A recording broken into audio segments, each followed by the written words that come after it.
Next வந்து பார்த்தீங்கன்னா ஒரு ரெசிஸ்டன்ஸ் ஆஃப் த மெட்டீரியல் எதெல்லாம் டிபெண்ட் பண்ணியிருக்கு அப்படிங்கிறது.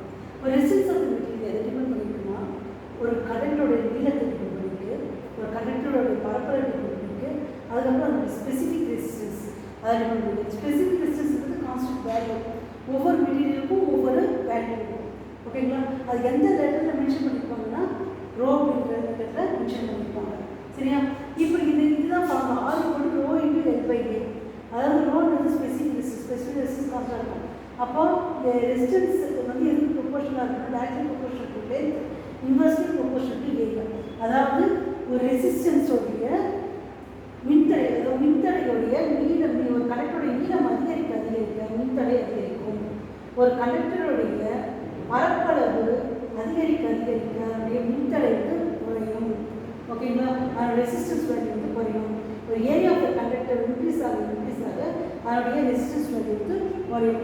இதான தான் ஃபேக்டர்ஸ். ரெசிஸ்டன்ஸ் வந்து டிபெண்ட் ஆகிருக்க ஒரு ஃபேக்டர்ஸ். இதான ஒரு ஃபேக்டர்ஸ். இந்த ஃபேக்டர்ஸ் தான் வந்து ரெசிஸ்டன்ஸ் வந்து என்ன பண்ணியிருக்கு அப்படின்னு சொல்லிட்டீங்கன்னா டிபெண்ட் ஆகிருக்கு. சரியா? இப்போ ஒரு புக்கில் என்ன பண்ணியிருக்காங்க அப்படின்னு சொல்லி கேட்டிங்கன்னா ஒவ்வொரு ஸ்பெசிஃபிக் ரெசிஸ்டன்ஸை கொடுத்துருக்காங்க. அந்த ஸ்பெசிஃபிக் ரெசிஸ்டன்ஸ் எல்லாம் வந்து உங்களை வந்து பஹேட் பண்ண சொல்கிறாங்க. அதாவது மெமரைஸ் பண்ணி அவங்க மென்ஷன் பண்ணியிருக்காங்க. இது எல்லாத்தையும் மெமரைஸ் பண்ண முடியாது. முக்கியமானது வந்து சில்வர். அதை கேட்பாங்க, நிறைய தடவை கேட்டிருக்காங்க. Which is the very good conductor of electricity. Silver தான் வந்து very good conductor of electricity. அதனுடைய வேல்யூ, காப்பரோடைய வேல்யூ, டங்ஸ்டனோட வேல்யூ, இந்த மூணுத்தையும் வந்து நல்லா பஹேட் பண்ணுங்க. எல்லாத்தையும் பஹேட் பண்ண முடிச்சா பண்ணுங்க.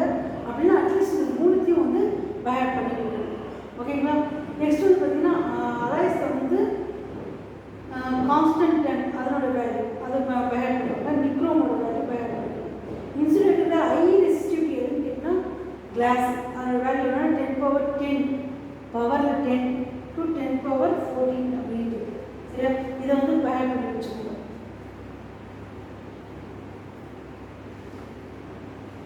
இப்போ வந்து இந்த ரெசிஸ்டன்ஸ், ஸ்பெசிஃபிக் ரெசிஸ்டன்ஸ் வந்து ரெசிஸ்டிவிட்டின்னு சொல்லுவாங்க.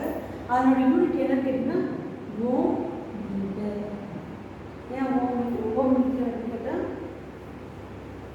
ஆர் இன்ட்டு ஏ போதா equal to L. Cross multiply பண்ணிங்கன்னா ரோ எல். அப்போ rho equal to R into A by R into A by L. So இது ரெசிஸ்டன்ஸ்க்கு என்ன யூனிட் தெரியும்? ஓம். ஏரியாவோட யூனிட் என்ன? Metre square. Metre into metre. லென்த்தோட யூனிட் என்ன? Metre. Rho equal to ohm metre. ஓகேவா? இதை பேஸ் பண்ணி ப்ராப்ளம்ஸ் இருக்குது. இந்த ப்ராப்ளம்லேயே வந்து ஒரு இன்ட்ரெஸ்டிங்கான ஒரு ப்ராப்ளம் கொடுத்துருக்காங்க. அதை வந்து பார்க்கணும். அதாவது ஒயர் ஆஃப் கிவன் 12.6 ப்ராப்ளம் 12.6. மற்றதெல்லாம் நீங்களே டேரெக்டாக வந்து போட்டு சால்வ் பண்ணலாம். இது 12.6 அந்த ப்ராப்ளம் பண்ணுறது நல்லா இருக்குது. அது கேட்கறதுக்கான வாய்ப்புகள் அதிகமாக இருக்குது. 12.6. A wire of given material have length L and area of cross section A as resistance of 4 ohm. What would be the resistance of another wire of the same material having length L by 2 and the cross section area 2A? அதாவது வந்து ஒரு wire, நல்ல இன்ட்ரெஸ்டிங்கான ஒரு problem தான். ஒரு wire அதனுடைய length வந்து என்ன சொல்கிறாங்கன்னா எல் அப்படின்ட்டு சொல்கிறாங்க. சரியா? அதனுடைய கிராஸ் செக்ஷன் ஏரியா வந்து ஏ. ஸோ அதனுடைய ரெசிஸ்டன்ஸ் வேல்யூ எவ்வளோன்னு கேட்டால் 4ன்னு சொல்கிறாங்க. நமக்கு தான் தெரியும் இல்லையா? Resistance R equal to rho into L by A is nothing but 4 ohm. இதுதான் அதை சொல்லியிருக்கிறதுக்குன்னா அர்த்தம். புரியுதுங்களா? நெக்ஸ்ட்டு வந்து இன்னொரு செகண்ட் ஒயர் சொல்கிறாங்க. அந்த செகண்ட் ஒயரோட வேல்யூ என்ன அப்படின்னு கேட்டிங்கன்னா லென்த்து வந்து எல் பை 2 ஏரியா வந்து 2A. அப்போது அதனுடைய ரெசிஸ்டன்ஸ் எவ்வளோன்னு கேட்குறாங்க. ரெசிஸ்டன்ஸ் எவ்வளோன்னு கேட்குறாங்க. ஓகேவா? இப்போ நம்ம போடலாமா? R equal to rho into L by 2. ஏன்னா லென்த் வந்து L/2 ஏரியா வந்து எவ்வளோ 2A rho L/4A. அப்போது 1/4 into rho L/A. இந்த rho L/A அப்படின்னா வேல்யூ தெரியும், 4 தெரியும். அப்போது 1/4 into 4 ரெண்டு கேல்குலேட் பண்ணால் என்னென்னா ஓகேவா. இந்த ப்ராப்ளம் வந்து ரொம்ப இன்ட்ரெஸ்டிங்கான ப்ராப்ளம். இதில் தான் இந்த ப்ராப்ளம் மட்டும் நான் போட்டு காமிக்கிறேன் சரியா. மற்ற ப்ராப்ளம் மற்ற 3 ப்ராப்ளம் வந்து இப்போ ஆக்சுவலாக வந்து ஃபஸ்ட்டு 12.3 வந்து பேசிக்கான ப்ராப்ளம். அதாவது என்னென்னா V கொடுத்துட்டாங்க, R கொடுத்துட்டாங்க, I அப்படின்னு கண்டுபிடிச்சு சொல்கிறாங்க சரியா. அந்த ப்ராப்ளம் வந்து ரொம்ப பேசிக்கான ப்ராப்ளம். அதே மாதிரி வந்து செகண்ட் ப்ராப்ளமாக வந்து பார்த்திங்கன்னா V கொடுத்துருக்காங்க, I கொடுத்துருக்காங்க, R எவ்வளோன்னு கண்டுபிடிக்க சொல்கிறாங்க சரியா. 2 கேஸாக கொடுத்துருக்காங்க, ஒரு கேஸ் வந்து மினிமம், ஒரு கேஸ் வந்து மேக்ஸிமம்ன்றாங்க. இதெல்லாம் வந்து கொஞ்சம் ஈஸியான ப்ராப்ளம். இதெல்லாம் வந்து போட்டு பாருங்கள்.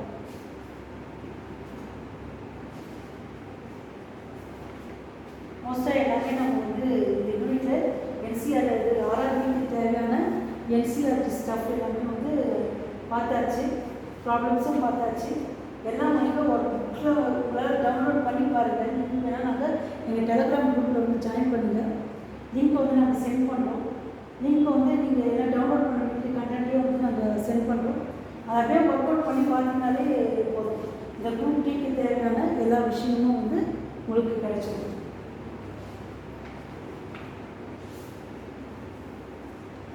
இப்போ இந்த எலக்ட்ரிக் பவர் வச்சு ஒரு 2 ப்ராப்ளம் இருக்குது. அந்த 2 ப்ராப்ளம் நம்ம பார்க்கலாம். அதாவது heating effect of electric current, அதாவது electric power and heating effect of electric current வச்சு ஒரு 2 ப்ராப்ளம் இருக்குது. அந்த ப்ராப்ளமை நம்ம பார்க்கலாம். அது ப்ராப்ளம் நம்பர் 12.10. இதை எரேஸ் பண்ணிடுறேன். எரேஸ் பண்ணிவிட்டு ப்ராப்ளம் 12.10 பார்க்கலாம்.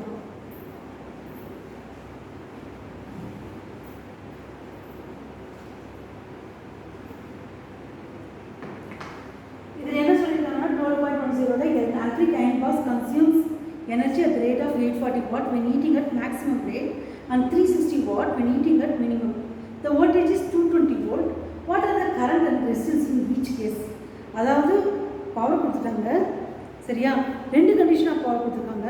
ஒன்று வந்து மேக்ஸிமம், இன்னொன்று வந்து மினிமம். மேக்ஸிமமில் எவ்வளோன்னு கேட்டிங்கன்னா 840 வாட்டு, மினிமமில் வந்து ரேட் ஆஃப் மேக்ஸிமமில் மினிமமில் எவ்வளோன்னு கேட்டிங்கன்னா 360 வாட்டு. எல்லாத்துக்கும் வோல்டேஜ் எவ்வளோ, வோல்டேஜ் கொடுத்துட்டாங்க, பவர் கொடுத்துட்டாங்க, வோல்டேஜ் கொடுத்துட்டாங்க, கரண்ட் எவ்வளோ, ரெசிஸ்டன்ஸ் எவ்வளோன்னு கண்டுபிடிச்சு சொல்கிறாங்க. ரொம்ப ஈஸி. கிவன் டேட்டா வந்து முதல்ல பவர் மேக்ஸிமம் கேஸுக்கு பார்க்கலாம் 840 வாட்டு. அதுக்கப்புறம் வந்து வோல்டேஜ் எவ்வளோ கொடுத்துருக்காங்க, வோல்டேஜ் கேட்குறாங்க, கரண்ட்டு கேட்குறாங்க. வோல்டேஜ் கொடுத்துருக்காங்க 220 வோல்ட் கொடுத்துருக்காங்க, கரண்ட்டு கேட்குறாங்க, ரெசிஸ்டன்ஸ் கேட்குறாங்க சரியா.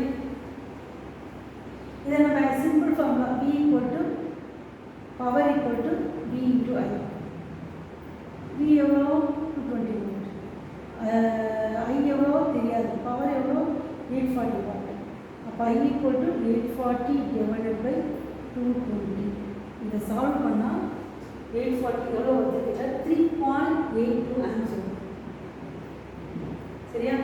அப்போ ரெசிஸ்டன்ஸ் R ஈக்குவல் டு எவ்வளோன்னு பார்க்கலாம். ரெசிஸ்டன்ஸ் ஈக்குவல் டு நம்ம தான் ஓம்ஸ் எடுத்துக்கணும் இல்லையா. V equal to IR, R equal to V by I. V வந்து 220 வோல்ட், ரெசிஸ்டன்ஸ் வந்து எவ்வளோ 3.82, கரண்ட் வந்து 3.82 ஆம்ஸ். அப்போ R எவ்வளோ வேல்யூ அப்படின்னு சொல்லி பார்த்தீங்கன்னா எவ்வளோ வருதுன்னா இதை சால்வ் பண்ணிங்கன்னா 57.6 சரியா. இது வந்து கேஸ் வந்து மேக்ஸிமமாக இருக்கும். அதே பவர் மினிமமாக இருந்துச்சு, மினிமம் எவ்வளோ வேல்யூ 360 வாட். 360 வாட் இருக்கும்போது எவ்வளோ கேட்கும், வோல்டேஜ் 220 வோல்ட், கரண்ட் எவ்வளோ, டிஸ்டன்ஸ் எவ்வளோ, பவர் ஈக்குவல் டு அதே formula equal to V into I.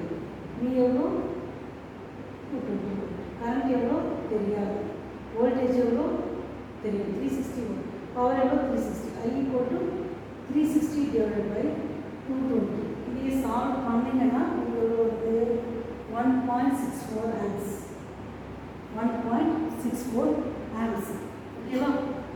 Next resistance value பார்த்துக்கோ. ரெசிஸ்டன்ஸ் வந்து R ஈக்குவல் டு என்ன, ரெசிஸ்டன்ஸோட value V by R, V by I, V equal to I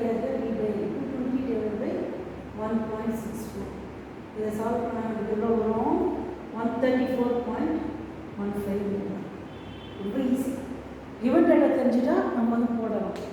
அது வந்து 2 கண்டிஷனும் கொடுத்துருக்காங்க. ஆக்சுவலாக உங்களுக்கு வந்து எக்ஸாம் எழுதும்போது ஒரு கண்டிஷன் இருக்கும். சரிங்களா? இதில் வந்து நீங்கள் என்ன பண்ணணும்னா கிவன் டேட்டாவை ட்ராக் பண்ணணும்.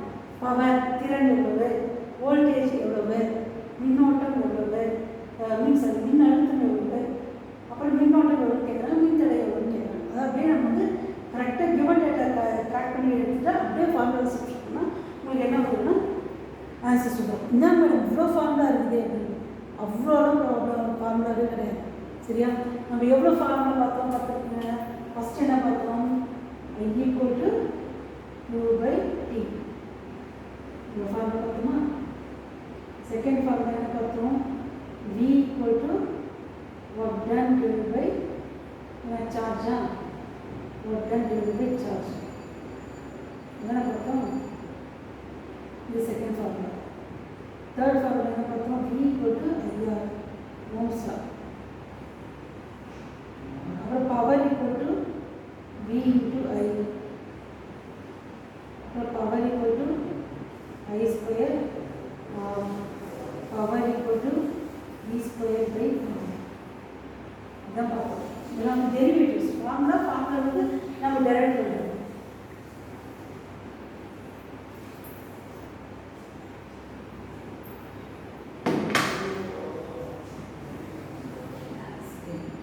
நெக்ஸ்ட் என்ன ஃபார்முலா பார்த்துருக்கோம்? அப்புறம் H equal to I square RT. அப்புறம் எனர்ஜி ஒரு ஃபார்முலா இல்லையா? Energy is nothing but power into time. இல்லையா? எனர்ஜிக்கு ஒரு ஃபார்முலா பார்த்துருக்கோம். Energy is nothing but work done. இது வந்து ஒரு ஃபார்முலா. Power into time. இதான் வந்து நம்ம பார்த்த மினிமமான ஒரு ஃபார்முலா. அதாவது இதுலேருந்து தான் அதில் டெரிவேட்டிவ்ஸ். இதெல்லாம் வந்து டெரிவேட்டிவ் இதுதான் பேசிக் ப்ராப்ளம். அதில் நம்ம டெரிவேட்டிவ் சொல்லலாம். இவ்வளோ தான் நம்ம பார்த்த ப்ராப்ளம்ஸு. இதை வந்து உட்காந்து நீங்கள் ஒரு 2 டைம்ஸ் ஒர்க் அவுட் பண்ணிங்கன்னா ஈஸியாக முடிச்சிடலாம். சரியா? கடைசியாக ஒரு ப்ராப்ளம் பார்க்கலாம். இந்த ப்ராப்ளத்தோட இந்த யூனிட்டை வந்து நமக்கு க்ளோஸ் பண்ணலாம். என்னன்னு கேட்டிங்கன்னா next last problem. 100 joule of heat is produced. அதாவது ஒர்க் டன் கொடுக்கலாம். எவ்வளோ? 100 joule. ஒர்க் டன் என்ன ஹெச்னு வச்சுக்கோங்க. ஏன்னா நம்ம ஹீட்டிங் ஜூஸ் ஆஃப் ஹீட்டிங் இல்லையா? ஹெச்னாலும் ஹீட் எனர்ஜி தான் இல்லையா? 100 joule of heat is produced in each second. Each second time எவ்வளோ? 1 second. Each second of resistance எவ்வளோ? 4 ohm. சரியா? Find the potential difference. Voltage எவ்வளோன்னு கேட்கணும். சரியா? potential difference across the resistor. H equal to I square R into T. I square என்னன்னு தெரியுமா? தெரியாது. எவ்வளோ தெரியாது. ஆனால் ரெசிஸ்டன்ஸ் தெரியும், டைம் தெரியும். எவ்வளோ ஜூல் தெரியும்? 100 ஜூல் தெரியும். அப்போ I square equal to 100/4 equal to 25. I equal to 25 amps. I equal to 25 amps. இருந்துச்சா? நம்ம இது பிரகாரம் ஹோம்ஸ் பிரகாரம் V equal to IR. ஓகேவா? I எவ்வளோ? 25. R எவ்வளோ? 1. அது எவ்வளோ வோல்டேஜ்? சரி, I equal to எவ்வளோ? 25. I square equal to 25. I equal to 5 amps. I equal to 5 amps.